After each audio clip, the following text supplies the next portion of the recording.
নিজের যোগ্যতা বিক্রি করে অন্যের কথায় চলি। মেয়েদের আপন বলতে কেউ নেই, কাকেই বা কি বলি। এক একটা দিন পার করতে হয় শ্বশুরবাড়ির লোকের কথায়। মানসিক শান্তির চেয়ে দায়িত্ব বাড়ে অনেক বেশি। সবার কথা শুনে মুখ বন্ধ করে মাথা নিচু করে চলি। স্বাধীন নয়, পরাধীন আমরা মেয়েরা বিয়ের পরে।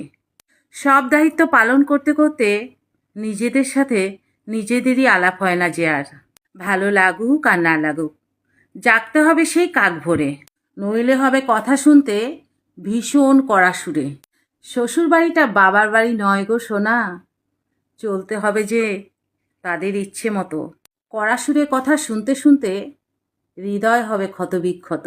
হাতের আঘাত সহ্য হয়, কথার আঘাত নয়। প্রতিবাদে বললে কিছু, বউ যে ভালো নয়।